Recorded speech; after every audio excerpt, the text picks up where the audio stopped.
Texas that have been days without electricity. And Shalom, our friends, and here we are celebrating the Hilula, the death anniversary of Moshe Rabeinu, Moses, which is tonight the 7th of Adar, the 7th day of the Hebrew month of Adar. Now, this is a very special day.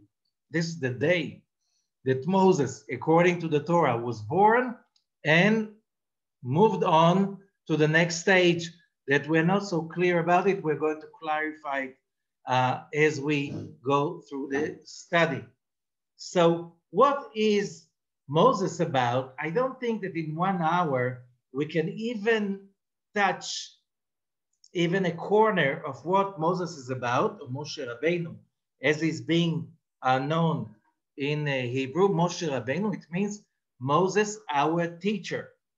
Okay, so here we have, as we're going to see, somebody who lived some 33 centuries ago, 33, 34, he lived 120 years exactly, and he's still our teacher, and that means a lot. But what's in it for us nowadays? I chose a path according to the Zohar of Parashat Truma. Usually the 7th of Adar falls around Parashat Truma, and there are few articles in the Zohar relating to this issue, and I took that path in order to explain to us what does Moses mean to us in our special generation.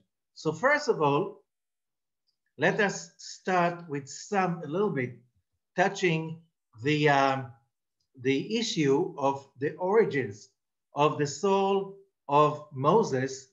Where is he coming from? Okay, how is that connected to the powers and the special fame of Moses? So I'm reading right now from the original source, Shar HaPsukim, the gate of the verses, of Rabbi Isaac Luria. Of course, he did not write it. It's all written by his student, Rabbi Chaim Vital. However, Rabbi Chaim Vital tried very much to make it really exact as his teacher's sayings. Okay, and I'm reading from the gate of Psukim, the gate of verses, Parashat Bereshit, chapter 6. And he said, and you should know, Veda, ki Noach haya Moshe. Noach basically had the soul of Moses, which means Moses is a reincarnation of Noach. However, lo ratza litpalel al bnei doro. We know Noach did not want to pray for his generation. Kmo shekatvu Chazal al pasuk ki mei Noach zot li. It says in the book of Isaiah 24, verse 9, these are the flood is called the waters of Noach. Why would you call the flood Noah's water? And the answer is ki hu garam sheyavo me'am, because Noach is responsible for the flood. Velachen nikeu al shmo mei Noach. That's why they're being named after him, Noah's water. How come? Noach was the only righteous person in the generation. Why should we blame him for the flood? ואומנם אף על פי שלא התפלל עליהם, עם כל זה בזכותו נתלה להם ק"כ שנה. So it's a mix. The story is not very clear. It's vague. Why? Says Dari, although he did not pray for them, and Noach did not pray for his generation, anyway, because of his merit, the flood has been delayed for 120 years. So maybe they will repent. And these 120 years are the days of Moses. There's a quote, I won't go into it right now. And after the flood, the human beings' days have been limited for 120 years. Okay? And here it's mentioned, but Also, Moshe Rabeinu is also an incarnation of Abel. So we have few, and we'll see later on. But why? What's the connection for that? And the simple explanation is as follows. We know Moses was very righteous. Okay, so was Noah. It says he was righteous in his generation. Another thing, we know that both were born circumcised, Noah and Moses. We know also that Noah, there is a legend that says that he prayed for his generation only after he got out of the ark, and he saw the disaster, the devastation, and he started to pray, God, why have you done that? And God is saying to Noah, now you're praying, why didn't you pray before it happened? Because he was very humble. He didn't think that he has the power to do that, to protect his generation. He built the ark for a long time, and so everybody would come and ask him, why are you building an ark? And he would teach them, look, the whole world is going to fall apart because of your deeds, if you're going to repent. So he was waiting for them passively to change. They did not. So when he was crying and saying, God, why didn't you stop it? And God is saying, why didn't you pray for them? So Noah came back as Moses, and the people of the flood came back as the Israelites in Egypt. So the Ari is saying, so when Moses is on the mount and God says to him, look what your people have done, since when it became his people. In the beginning, it was God saying to Pharaoh, let my people go. Since when it is your people, because the verb is ki shichet amcha. Your people has corrupted. Your people has corrupted. Now, the word is shichet. What is the Torah saying about the people of the flood? Oh, ki shichet kol basar, that every flesh has corrupted. Again, the same verb shichet appears in both cases. Your people, because God is hinting Moses, in the previous life, says Rabbi Zachariah, in the previous life, you wanted to pray for them, you needed to pray for them, and you failed. Now it's your opportunity. And that's, so when God is saying, Heref mimen, and it looks like, Rabbi Zachariah is saying, it looks like Moses didn't get it. You know, many times you continue with the same state of mind as you used to in the past. So God is saying, Heref mimeni v'achalem kirega. Don't stop me, and I'll finish them in a second. And by this, it's like he's pushing Moses, saying, because Moses is saying, you know, what can I do about it? Like in the time of Noah. Okay? And by the hinting, don't stop me and I'll kill them, Moses gets the message. And he says, if you kill them, kill me too. Mecheni na misifrecha shekatavta. Mecheni, that verb is being used also for the elimination of the generation of the flood. And the rest of it is that God is saying, that, as Rabbi Zachariah is saying, the Arizal, God is saying to Moses, Moses is saying, Matzati chen be'enecha. If I found grace in your eyes, but chen is also the letters of Noah. So we have many hints. And another one, Noah was saved by hiding in the ark. Moses was saved by hiding in the ark on the Nile. So we see that we have certain things in common, the same issues repeating themselves. So Moses is coming again to fight for his people, that he was Noah that did not fight for his people in his generation. Okay, so let's see the other side. But Moses was in a very high place. And as we see here, that's from Sefer Alikutim of the Arizal, Parashat Shmot, chapter 2. Yadua ki lapetach chatat rovetz. As it says in Genesis 4:7, the sin lies in the opening. Wherever there is an opening, here is the temptation to fall. Why? You need to overcome the challenge in order to earn the victory. Victories do not come for free. Now, ועולם העשייה הווה מעורב מטוב ורע. עולם עשייה, the world of action, is a mixture of good and evil. ושם קליפות נוגה. And over there in עולם עשייה, there are also the klipa that are called, or the dark forces that are called noga. Okay? And noga, klipat noga, the klipa of noga, is also being called bat paro, Pharaoh's daughter. ועומדת על שפת היאור לפתח ולא לפנים. And that klipa is on the gate. And that gate, if you notice, the Arizal is taking the story of Moses, the ark, and the daughter of Pharaoh, the whole story, and makes it as an analogy to heavenly forces. So, the daughter of Pharaoh, that's Klipat Noga. Where is Klipat Noga? Just on the gate of Revelation.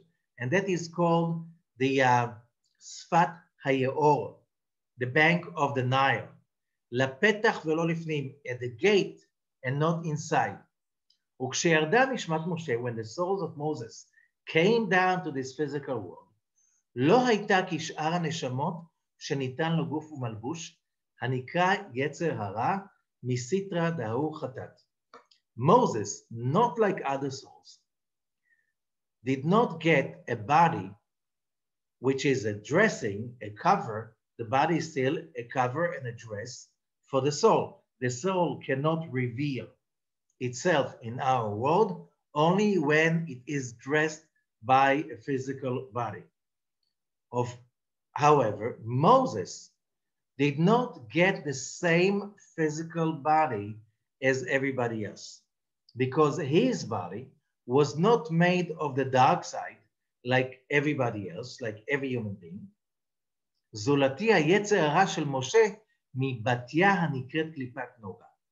But the evil inclination of Moses was klipat noga, which is not the full blast of the evil inclination. The evil inclination has 4 layers. Now, the one that is the slightest and the not very powerful, the one that is closest to the holiness, is called klipat noga. That's why it's the hint about that Moses was born circumcised, which means without a foreskin. Okay? So his Yetzer Hara was his evil inclination was the slightest possible. So when Yatsa Moshe la'avir ha'olam velo misitra dera, so his evil inclination was not as powerful because he was already corrected from past life as Noach, and his tikkun that he did not pray for his people, for his generation. Now he came to fix that only. So that's why Moses was from a very high place. And we know also that what the Arizal is saying, Moses was also an incarnation of Seth. You know, we're talking about Abel, Seth, and Noach, then Moses. So we have over here, that's a whole process of reincarnation when he corrected himself, and he was of a great, great origin. Now, therefore, when we see all what Moses went through, being the person who redeemed the Israelites, who took them out of Egypt, who brought them to Mount Sinai, that he went to Mount Sinai, He was with God for 40 days and 40 nights, and he brought the 2 tablets. We are talking about someone we cannot even figure out with our minds and knowledge. Who are we talking about? Still, let's see how the Zohar helps us to value and understand the power of Moses' soul, and then what can we do with that? So, there's a very famous article, 2 of them, in Parashat Truma in the Zohar, Moshe lo met. Moses did not die. Okay, but it says he died in the end of the 5 books of Moses. Okay, the Tanya, we learn, Amar Rabbi Shimon, Moshe lo met, למה? וייתם מהכתיב וימת שם משה. כך בכל אתר לצדיקיה קריבהו מיתה. מהי מיתה? מסיתרא דילן אקריאחי. I'm reading in the Aramaic origin. I'll translate later. דתניא אמר רבי שמעון, וכן תנא, דמאן דיהו בשלמותה דממותה קדישה תליה בי. לא תליה בי מיתה ולא מית. כמה דהבה ביעקב דממותה שלמתה הווה בי. As we learned, Rabbi Shimon said Moses did not die. And if you're going to say, but it says in the Torah, in the book of Deuteronomy, towards the end, Vayamat sham Moshe, Moses died over there. וכן בכל מקום קורא בצדיקים מיתה, and all the other tzadikim, all the other righteous ones, it is says that they died. Ma'u miта, what does it mean, death? From our side, relatively to us, it's being called so. What does it mean? The fact that we cannot physically communicate with Moses, we cannot see him, or any other tzaddik, we cannot see them, we cannot communicate with them physically. You know, we talk to them and hear their answers. From our point of view, they're dead. However, from the upper worlds, on the contrary, shenitvasef lo chaim, that when they leave their world, physical world, they're being added up. It's an elevation. In Hebrew, the word is not met, it's niftar. It's good riddance. Good riddance for the body, because now they're not limited anymore. As we learned, Amar Rabbi Shimon said, V'chen lamad, and that's how he's teaching. Whoever is complete, what does it mean complete? A person that is complete. What does that mean complete? That the emunah, the holy emunah, is connected to him. And we learned about Parashat Truma that the whole thing about really achieving a fruitful, fulfilling, successful life, it's all dependent in emunah. And emunah is somehow wrongly translated as belief, which is totally not the word. But emunah is a combination of, it's a connection, it is certainty, and it is knowledge. All of these together create something that is much beyond faith. Faith is a very weak word to explain emunah. Whoever is connected to that frequency, to that state of consciousness that is called emunah, the holy emunah, ein mitat tluya goven omet, he will never die, and has nothing to do with that. Has nothing to do with that. As it was with Jacob the patriarch, Yaakov Avinu. He had emunah shlema. He had a complete emunah. Again, total certainty in the light, great knowledge of how to connect to the light, and total connection to the upper world with the right state of mind. That's called emunah. And therefore, Yaakov lo met. From there, we learn that Jacob the patriarch, never died. And that is also being quoted from the Talmud, Tractate Ta'anit, page 5, side B. Okay, so what I just read, I'm reading from Parshat Truma, verse 888. Okay, so again, Moses, he died from our point of view, which means we cannot physically see him and communicate with him, but he did not die, that is for sure, because he had a complete emunah. Shama Rabbi Shimon, and Rabbi Shimon said, Lo yikare shimcha od Yaakov, ki Yisrael yashmecha v'aykra et shmo Yisrael. In Genesis 35:10, it says, your name will not be called anymore Yaakov, but Israel will be your name. And he called his name Israel. What is Israel? Ma'u Israel? Shlemut hakol. It's a completion of everything. Shehi he'ader hamita, which means the name Israel shows total completion, and that means the lack of death. The moment the person is in total complete state, he cannot experience death. He is connected to immortality. And the Zohar explained about the sin of Adam when it says the day you'll eat from the tree of knowledge, surely you will surely die. But we know that Adam lived till the age of 930. How could we explain that? Where are the consequences?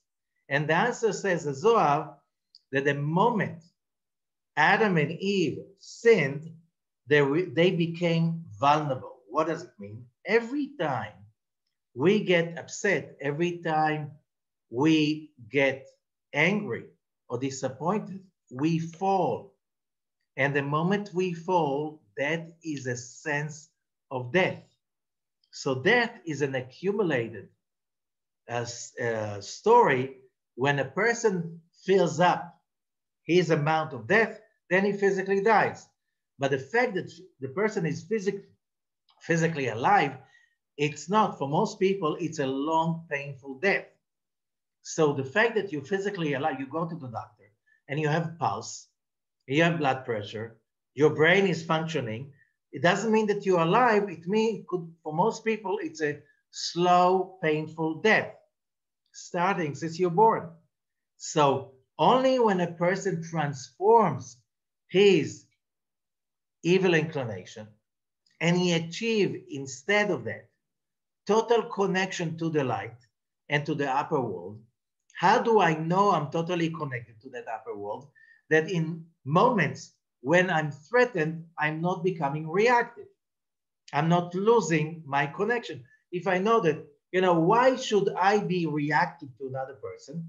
Because the moment I reacted to that person, I experience death, because I disconnect myself from completion, from the upper world, from connection, the knowledge, and the unity with the upper world. So this is death. So in the word, the name Israel symbolize completion.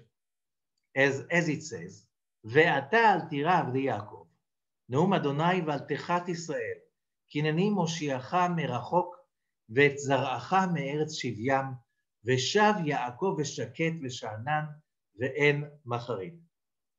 So here there's a verse, and from Isaiah, I think, and you do not be afraid, my servant Jacob, and do not have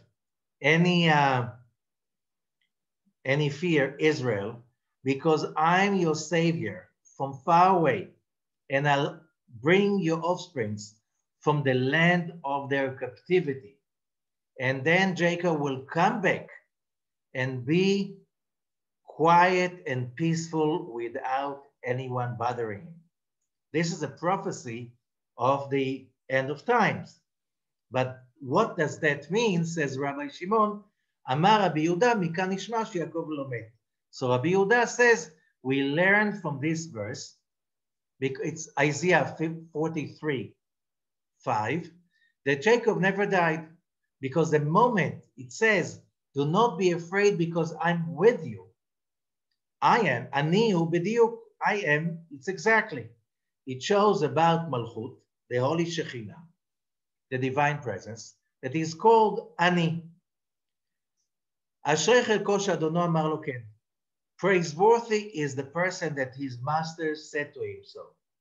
Ki iti ata lo katov. It doesn't say you are with me, which means that will mean that Jacob was attached to the holy blessed be up above. However, aval lo biyoto bimkomo lemata. But not that he was connected down below. But the moment it says ki itchani in that verse in Isaiah, when it says I'm with you, it shows that his master comes down to connect with him. What did we say? Emunah is connection. To connect to him and to dwell with him. That's called the divine presence, the dweller, the dwelling, the Shekhinah, the dwelling. So the moment a person can have in his physical life that kind of a connection, that is called lack, that's called immortality. Why? Because when you can bring, and that's the job of a human being, as we learn in Parashat Tumah, to bring the holiness down to this world. Many religions say, no, this world is nothing. You just suffer and never complain. And then when you die, you'll be rewarded. You come to heaven, and over there, you'll finally enjoy. This is not what Moses taught us. He taught us that our job is to bring that heaven down to earth, to this world.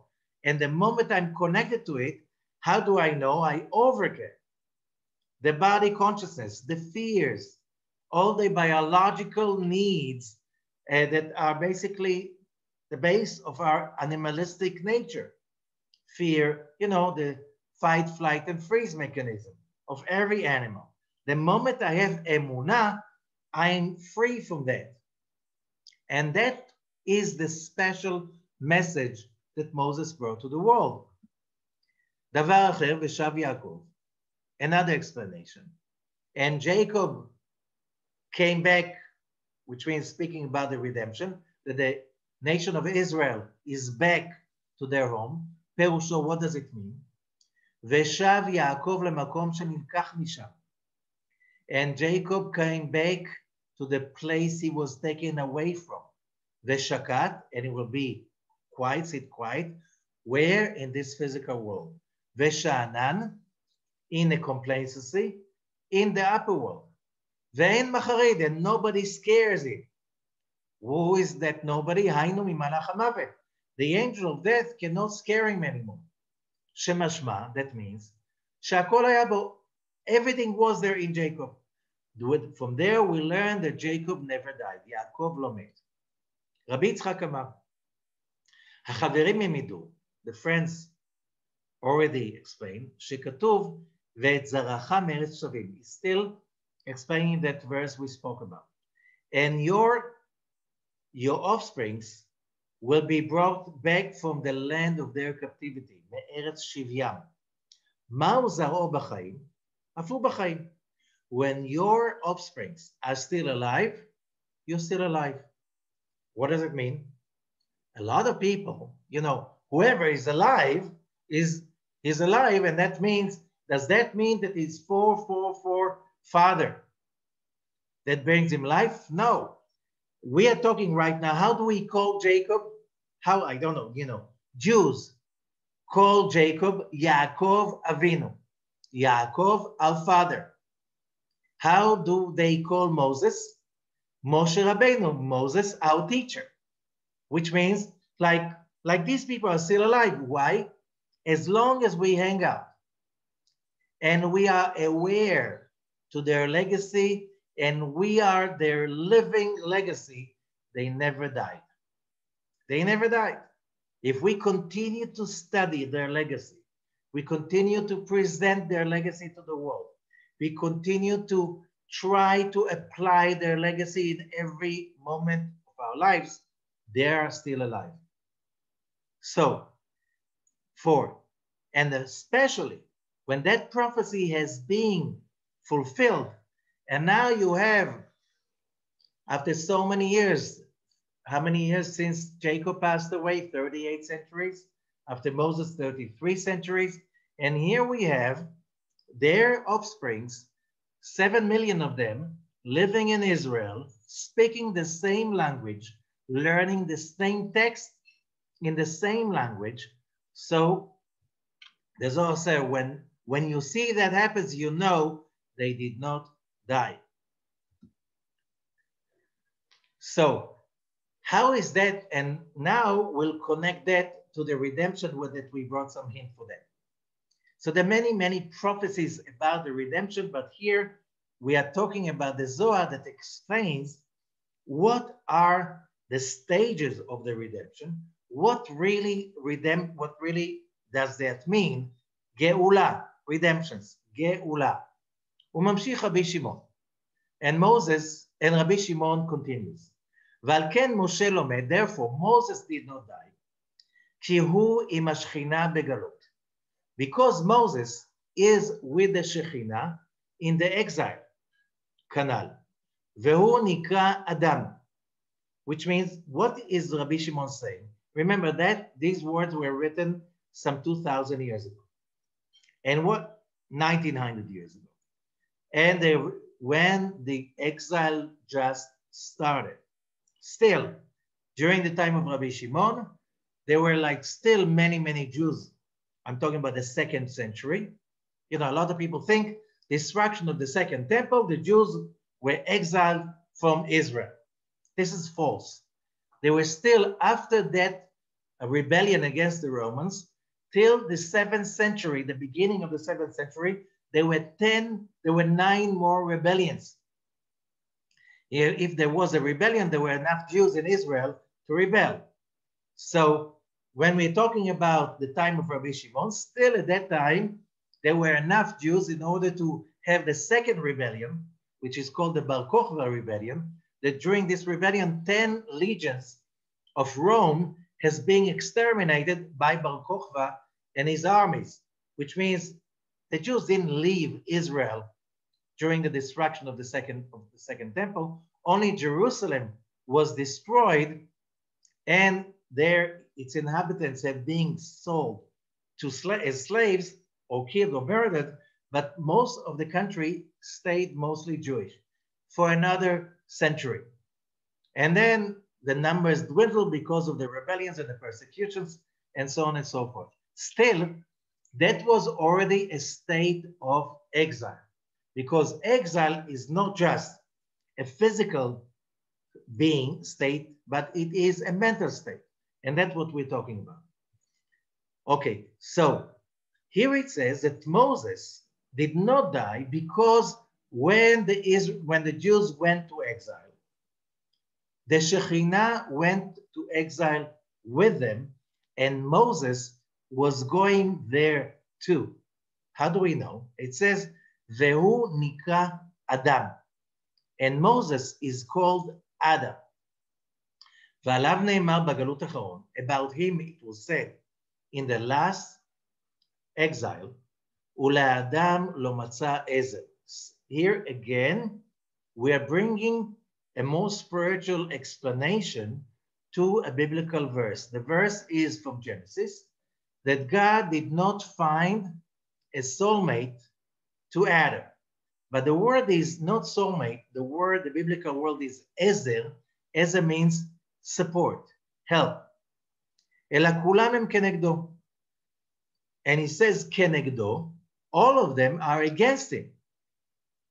Which means, that brings another verse. Let's go back. A lot of associated with, so follow me and be like some patience. When Moses, we're jumping right now to Exodus. Parashat Shmot, Moses is growing in the house of Pharaoh. And then it says, he goes out to see his brothers. He's now a prince of Egypt, but he goes to see what's happening to his brothers who are slaves in Egypt, whoever saw the movie or read the book, Exodus. And he sees an Egyptian beating a Hebrew. And it says that he looked here and there and he couldn't see anyone. Okay, this is the story, the simple story. This is the pshat. But every verse in the Torah has many layers of explanation, and the layer of the Zohar is that we are talking about the time of the last redemption. Okay, Moses is the spirit of redemption, and we'll explain to the detail what does that mean. And he looks here and there, and he could not, he does not find anyone to help him. וכן נאמר הכתוב, as it says, ולאדם לא מצא את זה כנגדו על עמודה דאמצעיתה. What does it mean? The Zohar says that God, we're going back to Genesis, that God did not find a help for Adam. It speaks about עמודה דאמצעיתה, central column. I'll put it all together. Just remember the details. A central column, עמודה דאמצעיתה, שהוא זעיר אנפין, which is also called זעיר אנפין. What does it mean? דהיינו, שלא היה מי שיעזור לו, להוציא השכינה מן הגלות. He does not have, Moses does not have anyone to help him to take the Shekhinah out of the galut, out of exile. And so this verse is talking about our generation. And he will explain even more by detail. בעת ההיא, at that time, דהיינו בעת שלא מצא עזר כנ"ל. In this time, it's time of redemption, but there's no one to help Moses to create the redemption. ויפל השם אלוקים תרדמה. So we are again in Genesis chapter 2. And God did not find anyone to help Adam, so he put him to sleep. What does it mean? He put him to sleep. תרדמה פירושו גלות. Exile means sleep. Why? Because when somebody is asleep, he's helpless, he's hopeless, he's vulnerable, and he has, and the most special thing, he has lack of awareness. He thinks he's alive. Somebody is asleep, he's alive, but there's no awareness. You know, he's breathing, he has blood pressure, his heart beats, you know, he has all the signals of life, but he's not, there's nobody home. That's called exile. You know, a lot of people, they get up in the morning to go to work, they somehow manage to survive, even to bring children to the world, but they're asleep. They are helpless, they're vulnerable, they have no awareness of any control or any awareness of what is called freedom, of taking responsibility for their destiny. They just live passively. כמו שנאמר על הגלות ותרדמה נפלה על אברהם. How do we see that? We see it in another place when we see the story of Abraham, that he falls asleep and during that covenant with God, and in that sleep, he sees the prophecy of the exile in Egypt. So there's a connection between sleep and exile because it's the same two words for the same thing. Afkan, tardema פירושו גלות. That's why here sleep means also exile. And we see that because in Hebrew it's tardema. Whoever knows the Kabbalistic explanation of Purim, that was also a very common thing. When we say tardema is in Hebrew sleep, in Aramaic it is dormita, and that word emigrated to Latin, dormita, dormir in French and so on, the dormitory in English, dormant. So it's all coming from the word tardema in Hebrew, which means sleep. When somebody is dormant, that does not mean, even in English, that he is sleeping in bed. Okay, it means that somehow the guy is, or the person is totally unaware. There's nobody to talk to. Hamelei al Moshe, that was said about Moses, Vayishan leit shena el hagaluta. Sleep is exile.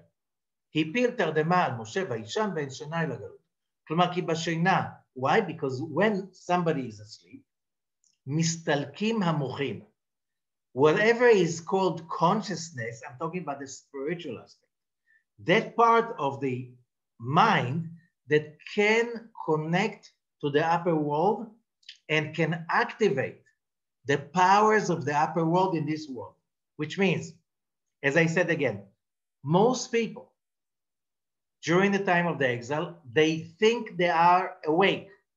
They are not awake because as long as they are vulnerable and hopeless and helpless, which means they do not have the awareness that by their state of mind, by their thinking, emotions, and consciousness, conscious meditation, they can activate change in this physical world. That is called sleep, and that's called also exile. Which means whatever connection to the upper world is gone, that's called sleep. So if somebody has no emunah, he thinks that, you know, we are all just, every human being or every living creature is just a bunch of molecules clumped together that was created somehow by chance during the process of evolution, and there's nothing beyond the physical plane. That is totally dormant. You know, a lot of people are upset about these people who have no emunah. How can you be upset about somebody who's asleep? They're asleep. What can you do about it? You can scream, you can yell, you can shake them. As long as they're asleep, you cannot blame them for anything. They're simply asleep. Okay? And therefore, וכן בגלות, מסתלק הדעת מן ישראל. And therefore, what is exile? When da'at is one of the ingredients of emunah, the knowledge, the connection to the upper world, is gone from Israel. And therefore, we prove by that, ein shena el galut. When we say shena, sleep, dormant, this is exile. So what's the next stage in Genesis? After God put Adam to sleep, ויקח אחת מצלותיו, and he took one of his ribs. That's how it's been translated in the most non-Hebrew or most translations. And the Zohar says, no, that's not his rib. We're talking in his side. מצלותיו דמן אלא מאלין עולמית דמתרוניתה נטלו אבא ואמא אחד מנהל. He's asking, what does it mean that he took his ribs? מצלותיו שמי לקח, from the ribs of whom? ואומר, and he answers, and he says, אלא מאלו הנערות של המטרוניתה לקחו אבא ואמא אחת מהם. ויהיו סיטרה חברה יפה כלבנה. That is the white side that is beautiful as the moon. So we are talking about that Adam was created as androgynous, which means Adam had two sides, one male and one female. Here it says that side, the female side, was separated and took apart. Okay, that's part of the process of evolution, the separation between male and female, so they can unite out of free choice, because in the beginning, the vessel was created a whole, the male and the female aspect connected together, but that does not give you free will. Okay, and if you don't have free will, you're stuck. Okay, because the purpose of the creation is free will. Continue. ביאור הדברים. Rabbi Yashlag explains, כי נודע, שהמלכות, something whoever studied basics in Kabbalah, המלכות מצד עצמה אינה ראויה למוחין. ספירת מלכות, the vessel, from its own side, has no mochin. What did we say, mochin? That's a connection to the upper world. Not from itself, because what is malchut? The end. Desire to receive for the self alone. כי כן הצטמצמה בצמצום א', that's why there was a צמצום. שלא תקבל לתוכה שום אור ישר אסור. מלכות, the vessel, cannot receive direct light. Why? Because that's bread of shame. וכל תיקונה, and her תיקון, the correction, הוא על ידי עלייתה והתקללותה במידת הרחמים שבינה. So how we correct the vessel, מלכות, when the vessel מלכות can rise up to the frequency, to the level that is called rachamim, mercy, which is bina, and this is also called Abba ve'ima, father and mother, the upper world. That happened in order to give Malchut the ability to have free will. What does it mean? That the original Malchut had to be corrected. And how? By elevating it and connecting it to Binah. Now Malchut has also built in the option to share, to give, to care. And that is giving us free will. But that was given to us automatically. So we have a free will because we can always choose to be negative and upset and die, or we can choose to be caring and loving and people of emunah. And by this we create our tikkun. Omnam la'atid bigmar tikkun, but in the future to come, when the tikkun comes to its completion, and that is called the secret of Moshe and the two Mashiach. Titaken bivchinata asma, that will be the time that Malchut will be corrected by its own self. ותהיה ראויה לקבל אור ישר, and the moment Malchut will be corrected, which means when Malchut is corrected, then it can receive the direct light, which is what the Creator meant to share with all of us. ולא תצטרך להתמתק בבינה, and Malchut will never need anymore to have help from the upper world and to be sweetened. And when we do that, we gave up a lot of our vessel, our ability to receive. Why? Because we have to restrain ourselves nowadays in order to receive light. But that's when we are corrected, we can come to the next level. What does that mean? ובגינה יתמר בגלותה בתרה, ולאדם לא מצא עזר. And that's why that in the last exile that we are in it, we are in the end of the last exile, and Adam could not find any help. What is this help? That's called the tikkun of Moshe and the two messiahs. Okay? And what does it mean? At that time is a tikkun that, and therefore, in order to create that tikkun, כי מתוך שלא מצא עזר לתקנה, על כן נגזר עליה הגלות האחרון. That is the purpose of the last exile. The last exile, that's the last 2,000 years. That is, now the Zohar calls it a tikkun, because the whole last exile was a very, very, very tough time, very, very testing time. And the result of those hard days was that the tikkun brought to the world the ability to finish the last exile. And how would that happen? Asher tikkuno al yedei Moshe Rabeinu is the one that the redemption is dependent on. ומטרם גמר התיקון שהוא על ידי תיקון עליה, נבחן התיקון על ידי עמודה דאמצעיתה. What? How do you call that תיקון? The central column. וזה אמרו, וכן עמודה דאמצעיתה וכולי מן גלותה, דהיינו מג' גלויות ראשונות, and so on. That's called the central column. What is a central column? So of course, we learn about it all in every study. Central column means that when we have any kind of desire we do not forget that on one hand, it's okay to desire because we were created to desire all the bliss and the gifts of the Creator that He's giving is endless, and we were programmed to receive that endless bliss.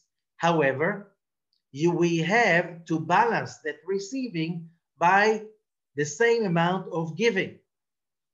Okay, and now how do you give and receive at the same time? That on one hand, you are giving, you're experiencing an amazing process of giving and caring and loving and sharing, and at the same time, you're receiving endless bliss, which means that's like the two forces, the receiving and the giving, the loving kindness and judgment, right and left.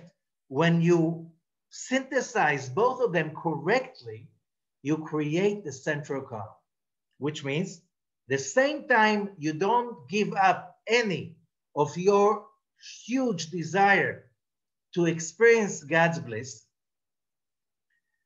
and we're here to experience that and to enjoy it, while in the same time we are occupied with being generous, loving, caring, with a total emunah, connection to the upper world. So it's not just bridging and synthesizing between giving and sharing, it's also synthesizing between the spiritual world and the physical realm, because you apply that consciousness in every action that you're involved with.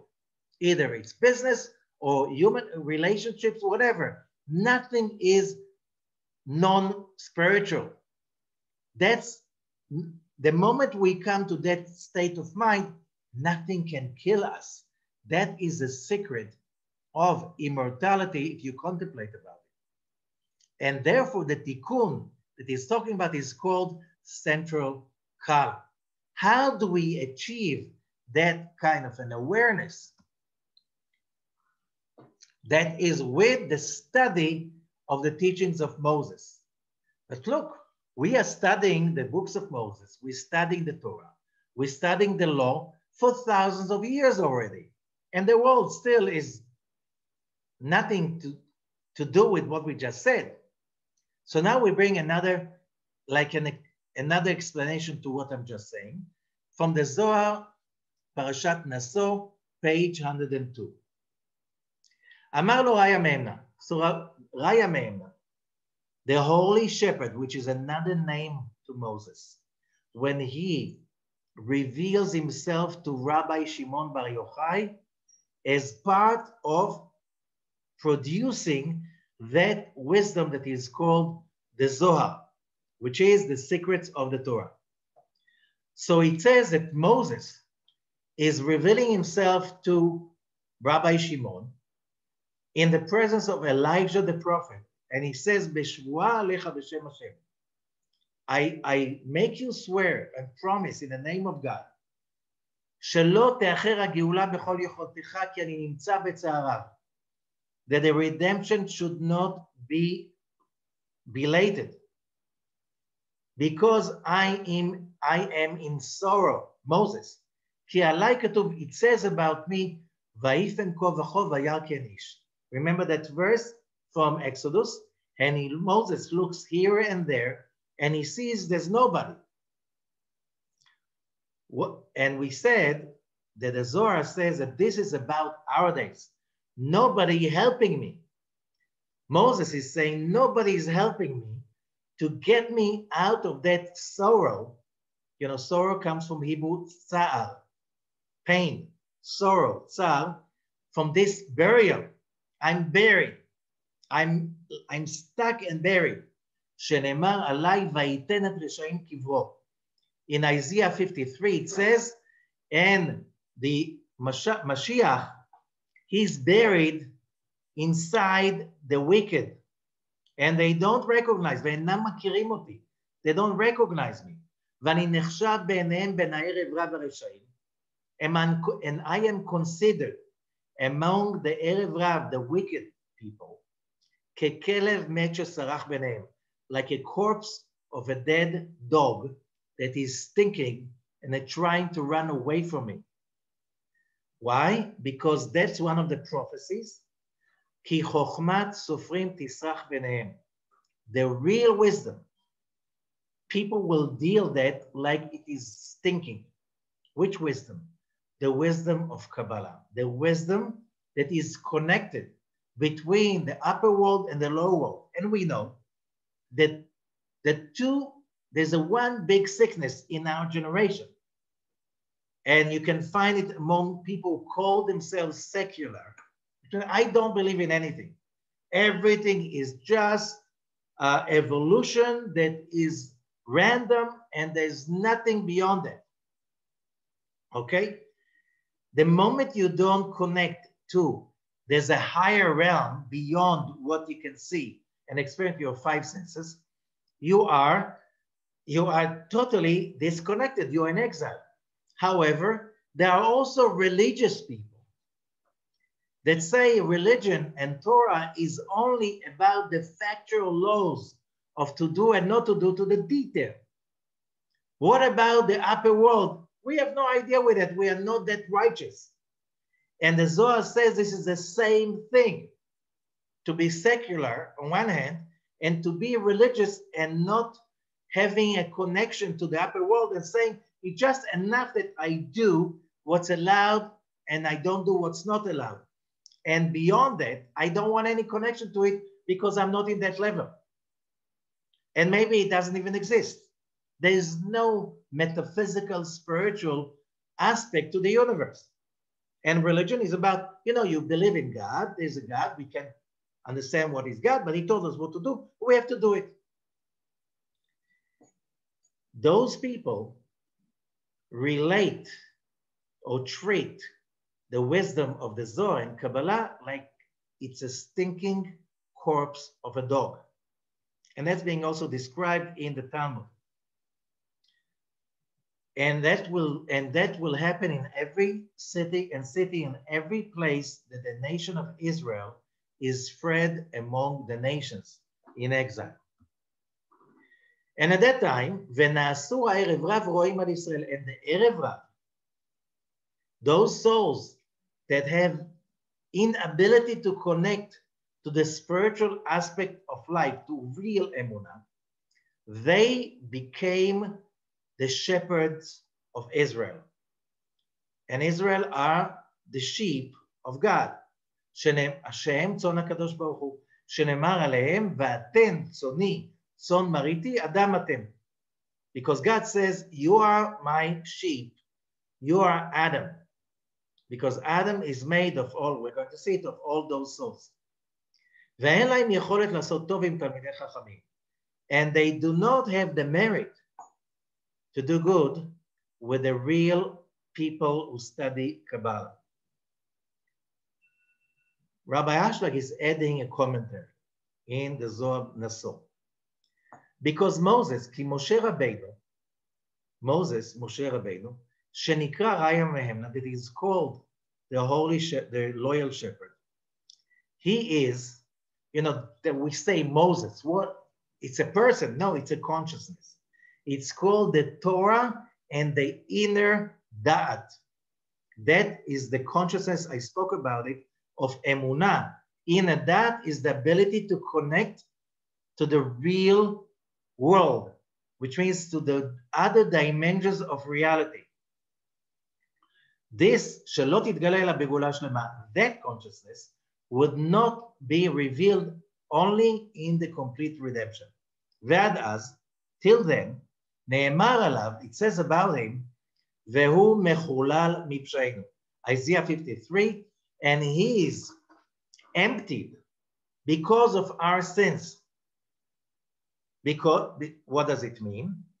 כי התורה שיסוד רעיה מהם, because the Torah, which is the secret of the Holy Shepherd, it's the consciousness of Moses, נתחוללה, became empty, became void. Why? כי נעלמה פנימיות שבה, because the inner understanding, the spiritual metaphysical understanding of the Torah has disappeared. What's left is only external, which is meaningless. ולא נשארה לנו רק החיצוניות. That's one of the biggest signs of the end of days. And I'm considered like a dead body of a dog, because the leaders of Israel, they are going far away from the inner understanding of the Torah, from the Kabbalistic understanding of the Torah, like somebody running away from stink. As it says, and the wisdom will be stinking.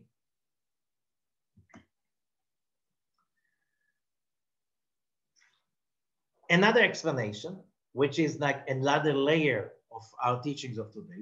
So what does it mean for us? So that's in the Zohar Parashat Pinchas, verse 652. And it says, there are three levels that are called שלוש מדרגות, אלו ימין ושמאל באמצע הנ"ל. There are three levels, as we said, right, left, and center. Okay? There are also Kohanim, Levim, Israel. You know, the Jewish nation is divided into three castes. Kohanim, who are descendants of Aaron the high priest, they are connected to the right column. They have the ability to draw down to the world the power of Chesed. Levim, the Levites, these are descendants of the tribe of Levi. That's a left column. The Israelim and Israelites, all Jews who are not Kohanim or Levim, they are called Israelites, central column. Initials, Kohanim, Levim, Israel, Kli, a vessel. A complete vessel must be structured of right, left, and central column. Okay? In the future redemption, all Kohanim, Levim, and Israel are going to be brought in from the exile. שהם נמשכים משלושה קווים אלו. And that being because they are coming from these three columns. ובהם בשלושת הקווים לוקח נקמה מעשיו וישמעאל וערביו. And these three columns, when they bring to redemption, there will need to be a revenge against Esau, which is the culture of the West, fire, consumption, consuming, wars, taking over, that's Esau, that's the West. Ishmael, that's the Muslim world, which is emotion and so on, with Chesed. On one hand, it's but Ishmael, so it's like, we are talking about like, how would I say, these are like symbolic names of forces that are going to be corrected in the redemption. So the symbolic name of the left column that is not corrected is called Esau. And we know that the Western civilization is built about consuming, about left column, about which is fire. On one hand, it's creativity. On the other hand, it can't stop consuming fire because it will die. But when it's not spiritual, it's very devastating. Ishmael, same story. It's very emotional, very power about love and unity and hospitality and so on. But when it's not spiritual, that can go into places that are very dangerous. So that's a klipa of Ishmael. That's a klipa of Esav, left, right column. And what's the klipa, the dark side of the central column? Erev Rav. These are the Jews that are very, very non-spiritual, and they hate anything spiritual. כי כמו שערב רב מעורבים בעשיו וישמעאל, דהיינו שיש בהם ימין ושמאל לטומאה, כך יעקב שהוא קו אמצעי מעורב באברהם ויצחק, שהם ימין ושמאל, כי הוא עירוב של שניהם. Okay, so we have in the holy side, Abraham, Isaac, and Jacob, and the dark side is symbolized by the culture of Esau, Ishmael, and the Erev Rav. וכך, שילה, שהוא משה, שהוא גם כן קו האמצעי. But there's another level of the central column, not just Jacob. The other level of the central column is called Moses. מתערב עם משיח בן דוד שהוא ימין. So when we come into the Messianic age, there will be also three columns of Mashiach. Mashiach ben David, the Mashiach the son of David, is the right column. ואם משיח ben Yosef, Mashiach son of Joseph, is the left column, שהוא שמאל, ויש שלשלת ככולל וקושר את שניהם. Moses will be the center column. His name is Shiloh. Gematria, numerical value, Moshe, is the center column. Like in a chain, there is the middle ring is uniting the two other rings, the left and the right. ובאותו הזמן, שראה בלעם בנבואה שלו, like what Balaam saw in his prophecy, the book of Numbers, דהיינו עד כי יבוא שילה. All the process of messianic age will continue till Shiloh comes. Who is Shiloh? Moshe. כי כך מתקשרים שני המשיחים בראיה מהמנה. The two messiahs have to be connected to the loyal shepherd, which are also a manifestation of the three patriarchs, three columns, that in the last redemption. ועל כן יהיה בכוחם לנצח ולהשמיד כל הקליפות שהם כנגד ג' קווים בקדושה. Okay, what's in it for us? When we study Kabbalah, it says that in order to bring the last redemption, there will be three ongoing procedures. One is called Mashiach ben Yosef, which is the left column. What does mean the left column? There will be a physical process of gathering of Israel from the nations, building a Jewish state, redeeming the land of Israel, rebuilding the country from its devastation and make it a blooming, flourishing society on the physical aspect. That is called Mashiach ben Yosef, the same way that Joseph was the symbol of physical prosperity. That, of course, is not enough. Why Joseph? Because Joseph is the son of Rachel. Rachel symbolizes the physical level because Rachel was beautiful and she's buried on the road. She's the epitome of that place of revelation of physical sight and perception. Okay? And that's why that is symbolized by what is called Mashiach ben Yosef, which is a physical appearance of Mashiach. You see it, you see, wow, it's amazing. But you look inside and you say, but where is the soul of that? And you see people coming from all over the world to Israel, and they're in shock. 7 million Jews live in modern Israel. And they're so unspiritual, most of them, that this is shocking. It's like, that's not how I imagine it, because what you see is only that stage that is called Mashiach ben Yosef. The stage that is called Mashiach ben David. David was from the tribe of Judah. He was the son of Leah. Leah symbolizes the hidden world.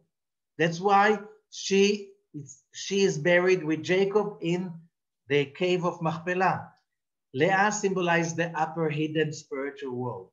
So now is the need of the process of spirituality, of awareness of the upper world. Now, but there is a conflict between physical success, physical need. You need stability, you need to eat, you need food, you need all of that, you need security. How is that coming together with spirituality? Okay, because people who are into spirituality, they have the tendency to be hermits, simply because physicality and making money becomes like a nuisance. It's like you can't be spiritual, like most people think so, and at the same time be successful in everyday's life. And that is the wisdom of the Zohar. That's the wisdom of the loyal shepherd, that it says that Rabbi Shimon was sitting in the cave and Moses came to teach him. And that's a loyal shepherd. And that state of mind, that consciousness that will connect, on one hand, the physical redemption with the spiritual awareness of redemption and how to bring them together to be on the same time productive and successful in the physical world and to be spiritual and productive in the upper world. I'm sorry, in the physical world, the same thing in the upper world. That is the consciousness of Moses. That is the consciousness of the central column. And that is the consciousness of the real messianic age. How do you bring it down? When you study the Zohar, you simply bringing down, you simply drawing down that state of mind. So first you can experience it in your everyday life individually, and then later on spreading it till it becomes a global movement. And finally, that global movement will become what we call the age of Mashiach. So that is why the 7th of Adar is so important, because we can draw that power connecting to the soul of Moses on this day especially. But Moses is not limited to a physical body, as we just learned. Every time that we study the Torah, Moses' teachings, with that consciousness we just explained, we are drawing in that consciousness that is called true redemption.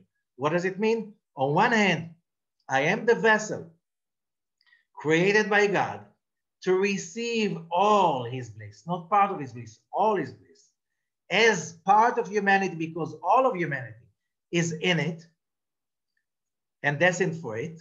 At the same time, that should not disturb the success of the physical process of living, getting married. It's all, and that basically is Moses' message to the world. Life is, there's no dichotomy between spirituality and physical success. On the contrary, you want to be really physically successful, physically healthy, you need a healthy body with a healthy soul. And how do you do it? That's the consciousness you draw when you study the Zohar, that consciousness that when you really receive that, A, you are awake and you take responsibility, and B, you see how with the spiritual consciousness, it applies not just to the feeling of God's bliss, but also to bring it into any physical action, like business, like marriage, like building a home, because there's no contradiction. The contradiction is an illusion that is called exile. So the secret of Mashiach is just being revealed. Thank you so much, and have an amazing celebration of Moses' secrets.